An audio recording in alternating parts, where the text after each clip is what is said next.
And next up we have Jim Dailey, founder and director at Delta Design. Good job. Thank you.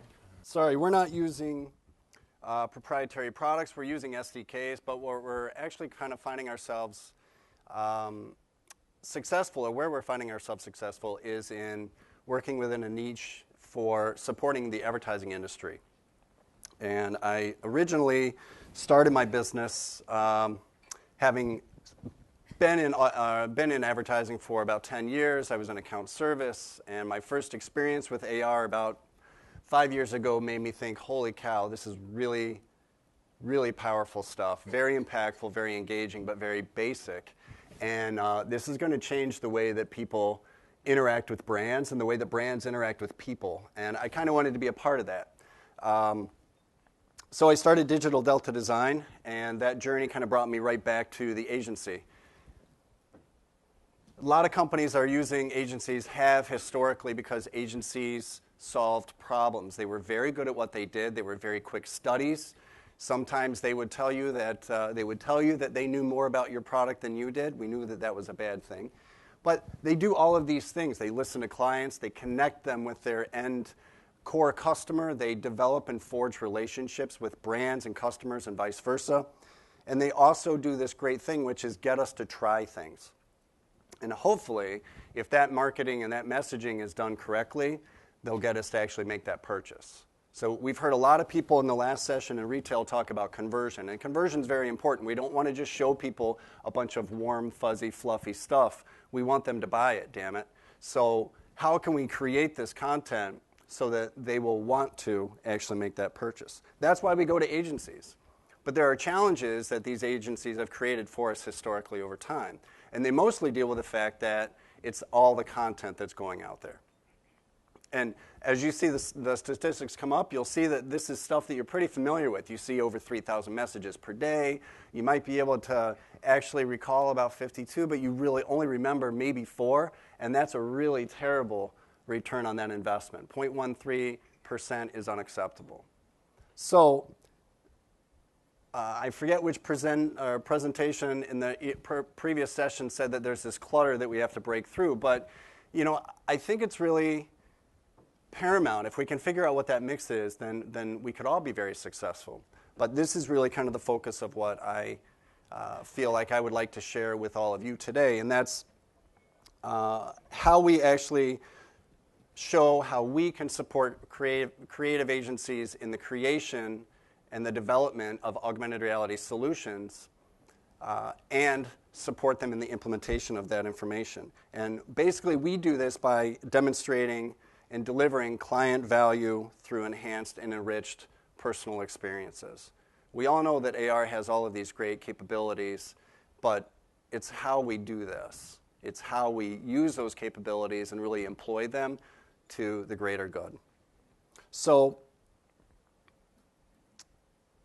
we kind of call ourselves advertisers now, and maybe that's a little punny, but you're welcome to use it because you're now all advertisers.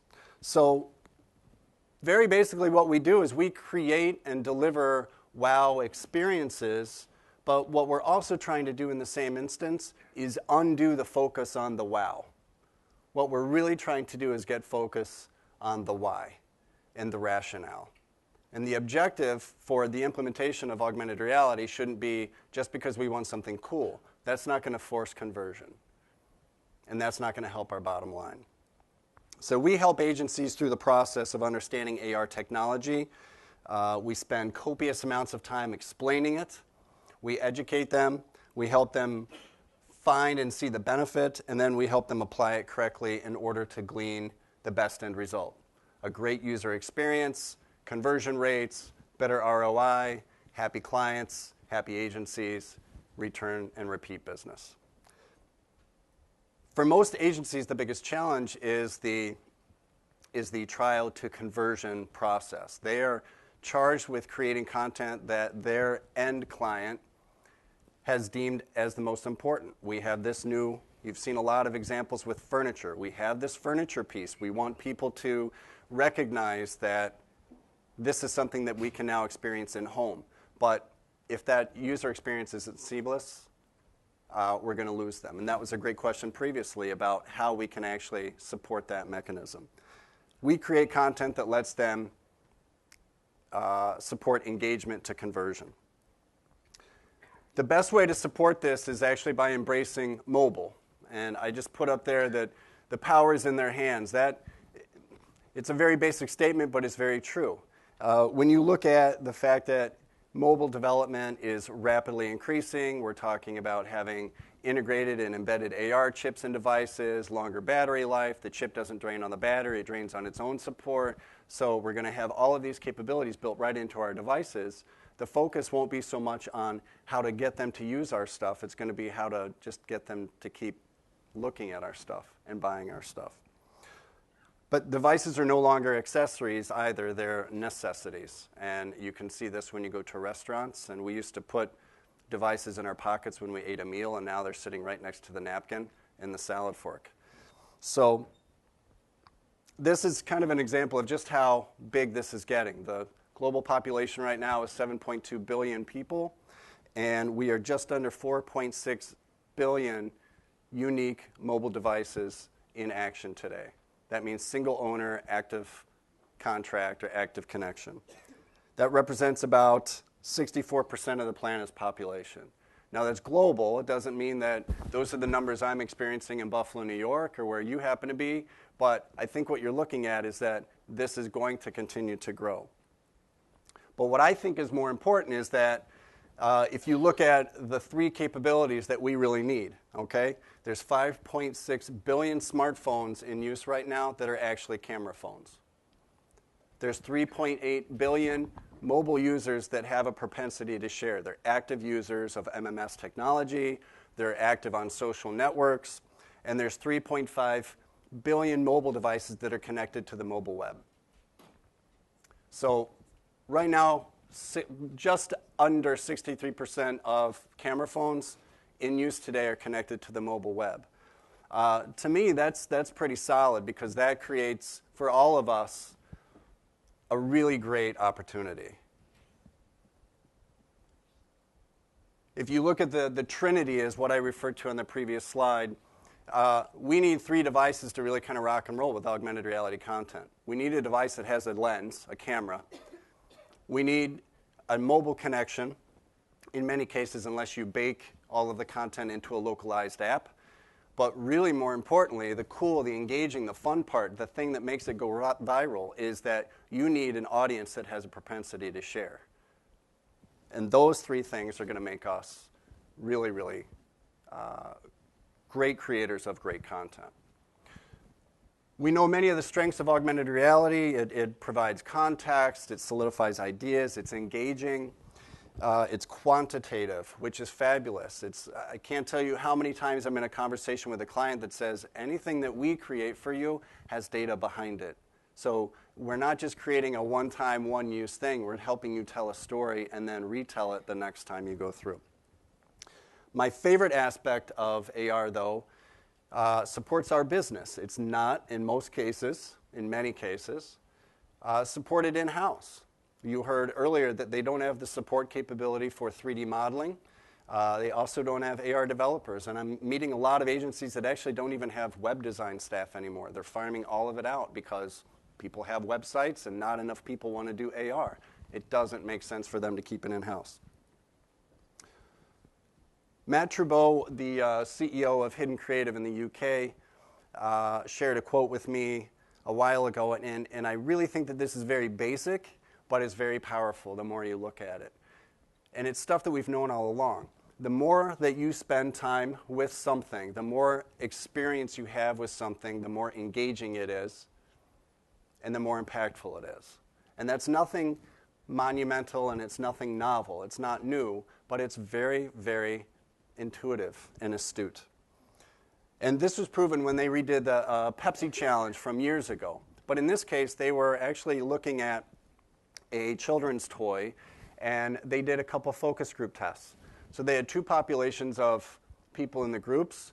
100 people were presented information that dealt with traditional POS type of marketing materials, showcasing the toy, a lifestyle shot, some points of differentiation, and a call to action, probably a big starburst, okay? And then the other focus group of 100 people was presented similar materials that was integrated into an AR app. Neither group touched the toy at all, but they were all asked the same two questions. Would you purchase this toy for your child? And if you would purchase it, what would you expect to pay for this toy? And the information was actually pretty interesting. And this traditional group that looked at the POS, on average, about 45% of the people said, yeah, I think I'd probably buy that for my kid. But this group over here, again, that didn't touch the toy, but interacted with this engaging AR app, said 74% of them would make that purchase. And this is the neat thing. This is where previously when I said that it is quantitative, but it also adds value, you can see the first population, the first group, said they'd expect to pay about £6 UK for that toy, but the group that experienced the AR content had a 30% increase in what their expectation was. So the perceived value is actually higher for the group that used the AR content. And we've heard a lot about how AR can support retail, and that was the topic of the previous session. And for many of us, this B2C kind of model is very kind of low-hanging fruit, right? How can we make cool stuff that users can experience, and then they can make the purchase and we can engage with that? But I think I agree greatly with what Trubeau is saying in this next quote too, which is the B2B model, I think, is where there's a lot of great opportunity for augmented reality solutions, because it's still a retail process. You're still trying to get them to create a connection, build excitement and engagement with your product or your service, but that cycle usually takes a lot longer, and there's a lot more disputing of leaving one vendor and going to the other. So we recall that the moment that they touch something, they engage with it. It doesn't matter if it's a B2B solution or a B2C solution. It's the same model, but it can be much more impactful when you look at it from that business standpoint. Creating what I refer to as an AR partner takes a lot of time. The first advertising agency that I approached about implementing augmented reality took, honestly, 2 years before they came back and said, yeah, this is something that we think we might be interested in using. So I would like to say that I didn't sit by the phone and keep hitting F5 to refresh my email for 2 years, because I did. I hate to say. But I believed that it was the right direction for them to go and a great resource for them to implement. And fortunately, when they finally did implement it, we were able to bring it home for them. It was a great opportunity, it was a great situation, and it was a very well done solution.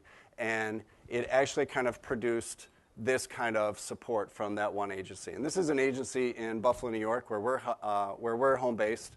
But if you look at the 3 words that I highlighted, I wish I had written this and put this up. I probably would have tried really hard to come up with something like this on my own. But fortunately, the senior vice president of this agency sent it to me on her own. So I'm very thankful. But educating, selling, and developing, I mean, those are the 3 tenets that I go through every day in every conversation that I speak to an agency rep or a client. And it's incredibly powerful. I'm going to skip a video because we're all going over a little bit long. But I want to talk about the rules of engagement. I'm just going to wrap up with this.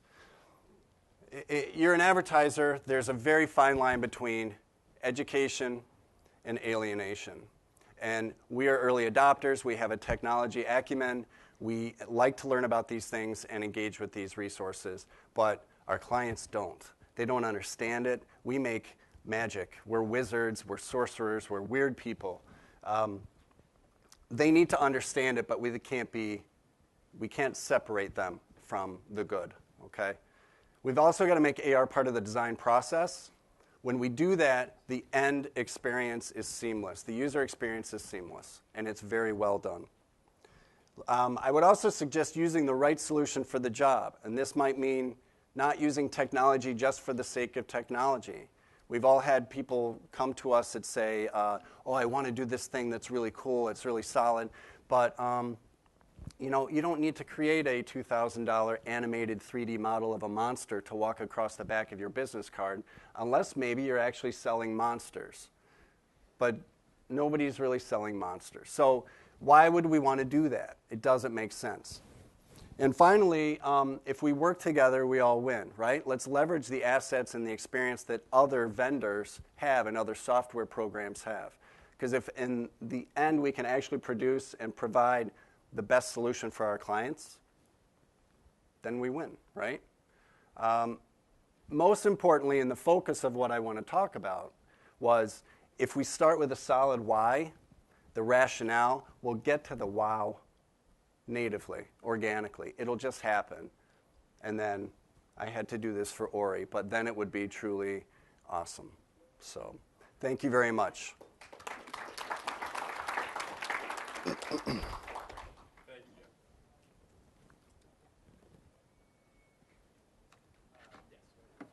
So we got time for maybe 1 or 2 questions on this one.